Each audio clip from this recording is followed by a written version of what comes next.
You are now listening to D, the Delinquent. on the podcast. This is Many Hats, no cap, baby. D, the Delinquent. Many hats, no cap. Welcome to Many Hats, no cap with Delinquent. Yo, let me tell you about the first time that I hit somebody with a car. Yeah, it's unfortunate, but there's been several times. Now, I've told you in a couple episodes ago the time I hit somebody with a van, but let me tell you about the time I hit somebody with a car. It was my sophomore year. I was in my 1992 Geo Metro. Red, 4-door. And if you listened to a couple episodes ago, you know where that car ended. Anyway, I was late to school. Now, my parents had one specific strict rule. You could do whatever you want to do, but you gotta get good grades in school and don't bring the cops by here ever. So I was trying to be a good boy. This is y'all's fault. Anyway, I was running late to school. Now, I had to take Mission Road to get there. If you from Tucson, if you know the A Mountain area, the county jail area, the AMC area, you know this area I'm talking about. Which, in fact, I gotta say this. The high school that I went to, which is still active today, it's still in operation, is across the street from a fucking county jail. Yeah, you gotta drive a couple blocks in the neighborhood to get there, but the truth is, it is across the street from a fucking county jail. Anyway, I'm driving down Mission Road. I get up to the Quick Mart. If you from Tucson or know that area, you know what Quick Mart I'm talking about. Now, I wasn't running through red lights or running through stop signs, but in some people's opinions, I'm sure they might say, if they see me that day, that I was driving a little faster than I should have been. Maybe I was, we'll never know. I come up to the Quick Mart. There's a stoplight there. Now, to this very day, it is unclear, and I'll never know, if the homie that I hit with the car was just walking to school or walking to the bus stop in front of the Quick Mart because he just got out the county jail. We'll never know. But this somebody that I hit was a somebody. Let me explain. He was clicked up and he had a posse. He was Mr. Popularity. Now, he wasn't big, bad, tough, and scary, but he had pull. He was plugged in. He had a posse. He could snap his fingers and he can have his boys just get on your ass. And I was just a sophomore. He was a senior. Yeah, we went to the same school. I hit him. Anyway, I pull up to that stoplight. He's crossing the street. I didn't see him crossing the street. He was doing like a little jog, trying to get across the street, you know? I didn't see him because there was a truck blocking the view. I pulled up a little too far ahead of the line. I was in the fucking crossing area. Anyway, I hit him. Poof. Homie goes up about 6 feet in the air, no cap. And his face just smashes on the window. Cracks. Just one long straight crack. Crazy. But as his face just slapped against the windshield, we make eye contact. I'm holding the steering wheel. And I literally said his name. Fuck it, I'm gonna say it right now. Remus. And he's just staring at me with his fucking eye. It's like his left eye is just looking at me. And he's not blinking or anything. And there's just drool. And he's just sliding down my windshield. His whole body sliding off the hood of the car. He rolls over on the street, gets up slowly. I roll the window down. Now, they weren't electric windows. They were manually rolling down windows. I don't know what you're saying. They were manual. I rolled down my window as quick as I can. And I go, Remus, you all right? And he looked at me and he said, just go. I said, bro, you all right? Just fucking go. He's pissed and he's limping. So I start going. The light turned green. Now, you know how people are. There was a whole bunch of witnesses. Everybody want to play fucking hero. They start rolling down their windows, honking at me. Beep, beep, beep, you better turn around. Beep, beep, beep, you better not leave. You better go back, and blah, blah, blah. All these people yelling at me. And yeah, they were right. I get to the next turn ahead. I do a U-turn. I got to go check on the homie. I fucked up, you know? And plus, he seen me. He looked right at me. You know what I'm saying? So I turn around. I pull up to the Quick Mart. I'm looking for him. I don't see him. I get out the car. I'm looking for him. Then I looked towards the bus stop. I'm laughing about this now because we actually laughed about this together years after this happened. I just want to make that clear. Anyway, I look towards the bus stop, and he's just laying down on the sidewalk, looking at the sky, holding his chest. I walk over to him, and I go, Remus, you all right? And he goes, just fucking go, dog. I asked again, are you all right? Just fucking go, dog. I go, bro, I hit you with the, just fucking go. I'm like, bro, I'm just checking if you're, just go, just go, just go, just go, just go. He's just yelling. I'm freaking out, like, all right, bro, I'm leaving. I get back in my car. I go to school. I didn't tell nobody about this shit. I was scared. It was on my mind all day. At lunchtime, I saw all his homies and shit, and I know they was looking for their big homie, Remus. Remus ain't there, though. School's over. I get in my car. I drive home. I usually took the back way home. It was like through Kennedy Park and all that. I don't know what that street's called. And then I'll take Aho home. But on this day, I wanted to pass by the crime scene, you feel me? I wanted to make sure there was no blood around there. I wanted to make sure there was no caution tape and no fucking body chalk outlines on the sidewalk, you feel me? I hit Mission Road, I passed by the crime scene, and no, nothing. All right, cool. But I gotta duck and dodge the police, because down here, they're real crazy about windshields being cracked and all that. I don't know how they are where you're from, but they're crazy down here in Tucson and Phoenix. So I make it home, and my dad looks at the windshield, and he says, what happened to the windshield? I said, I don't know. I was at school. When I came out, it was like that. Mm-hmm. You go, oh, shit, now I got other shit to worry about. You feel me? So the next day comes, I go to school again. Now, I am a law-abiding citizen. I am driving the speed limit. I am making sure I am going to get to school safely, and I ain't gonna hurt nobody on the way there. I get to school, and I see Remus. He has crutches. I'm like, should I talk to him? Should I say what's up to him? What do I do? I passed by him, and I just gave him a nod, like, what's up? He doesn't say anything. He doesn't do anything. He just looks straight. I'm like, all right, Remus is still mad at me. I get it. I'd be mad too. So lunchtime comes. He's way at the top of this hill at Choya. If you know, you know. And he's chilling with all his homies. Now, there was like a rap competition going on. The radio station was down there. There was a nice little crowd in the auditorium area. And I go down there to rap. I spit a freestyle with all my homies. It was fun.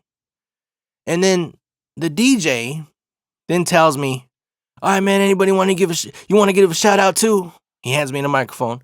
I say, shout out to all my homies. Shout out to this and that. Shout out to the basketball team, the football team, the cheerleaders, yada, yada, yada. Then I see Remus looking at me from the top of the hill.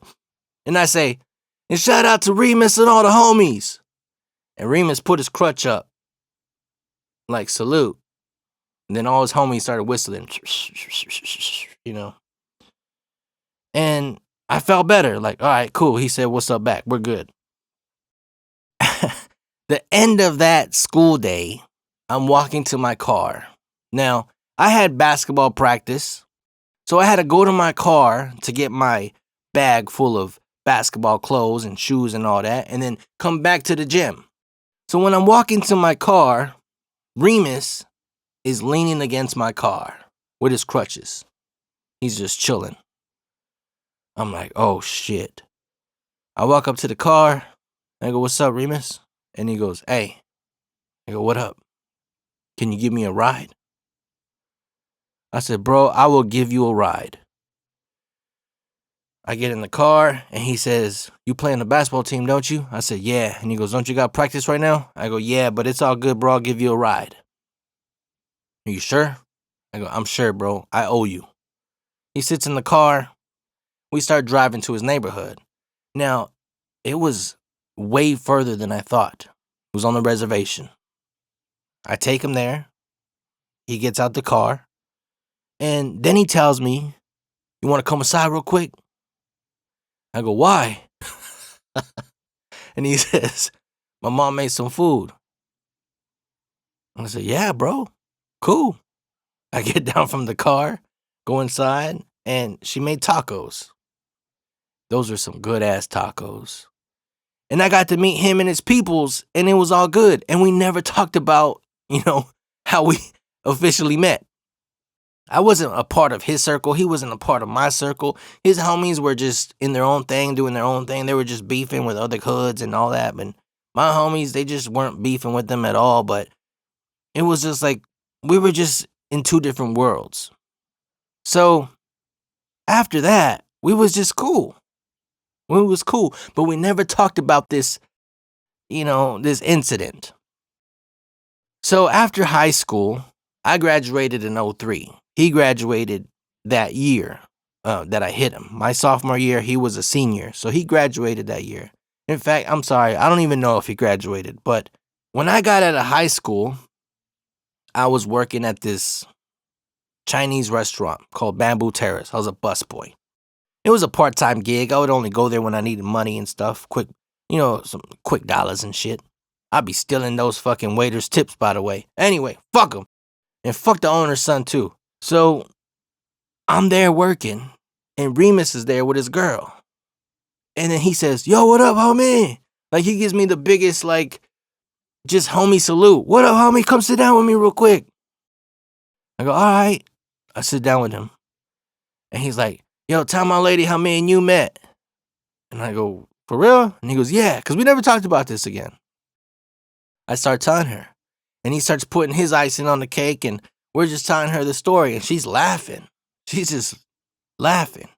And I look at Remus, and he's laughing too. So we now have a funny story together, right? That's crazy. Anyway, before I shared this story, I wanted to hit Remus up and let him know, hey, I'm going to do this podcast. I want to share this story on my podcast. Is it cool? Unfortunately, I had one of those moments where you go to look up somebody that you knew in the past and you find out just bad news. So today I find out Remus passed away, 4 years ago. He passed away in 2022. Rest in peace, Remus. You were cool, man. Definitely misunderstood, but you're a real one, bro. A real solid dude. Don't hit people with your car. But if you do, you just might meet somebody cool. If you cool about it. You know what I'm saying? Speaking of driving, I hate drive-thrus. Now, I love food. Boy, I love food. But I can't stand having to wait in my car in a fucking drive-thru line. I hate ordering through a damn speaker. Because I know they fucking around behind that speaker. I know they're looking at me at some camera and just taking a sweet-ass time. And also, what I hate most about drive-thrus, maybe it's just my luck. Or maybe y'all go through too. I don't know. But the car in front of me always orders the most complicated shit. They always have these most fucking ridiculous fucking requests and they're feeding a family of 20. I don't know. There should be a fucking drive-thru rule implemented. Here's my idea. If your bill is over $50, well, your ass should have to park and get down and go inside. Fuck you. No drive-thru for you motherfuckers. Now, I get it. Some of you might have a whole bunch of kids in your van and all that, and it might be difficult for you to get down and get food and all that. Fuck that. DoorDash. You are not allowed in the fucking drive-thru. Because there's people like me that order something simple. Now, I get it. Some of you might say, well, if you're ordering less food, then you should have to park and get down. I feel you. Now, here's my idea number 2. You know how some McDonald's and some other establishments, they got 2 drive-through lanes. I don't know why they do it, because there's always a weird fucking situation where you ordered first and the other person was there first, but do you cut them? But they're done too. Do they go in front of you? Do you go in front of them? Yeah, what the fuck? I get it. But here's my second idea. There should be 2 drive-through lanes for the same establishment. One lane where you're going to order a bunch of food, and the other lane where you're going to order something that's less than fucking $10. When you're going to order something that's just for one fucking person. Now, some of you fat-ass motherfuckers might fuck that up and, well, oh shit, I can go in this lane. I'm just ordering for one person, but you might eat $50 worth of fucking food. Fuck you. You go in the fucking other lane. That's just my second idea. Anyway, I hate drive-thrus. I can't stand drive-thrus. I feel all kinds of pressure and anxiety when I go to fucking drive-thru, especially Starbucks.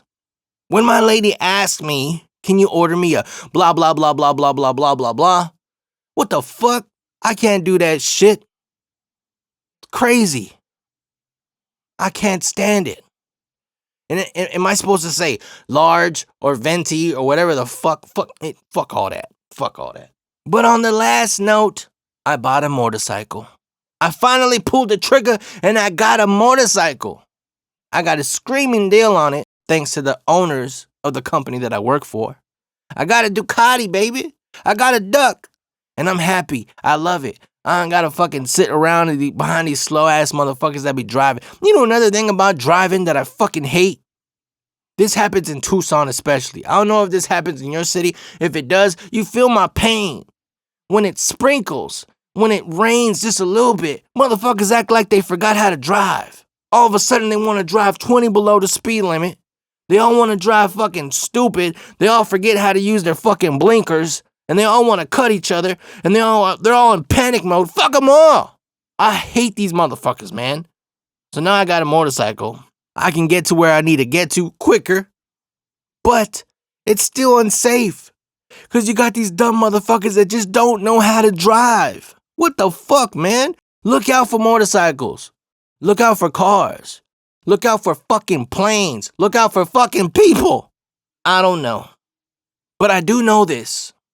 Don't fucking drink and drive. Don't. Rest in peace to my homie Aaron Anaya. He was killed on his motorcycle by a drunk driver. That was fucked up. He was a very good friend of mine. I miss him every day. And here's what's even crazier.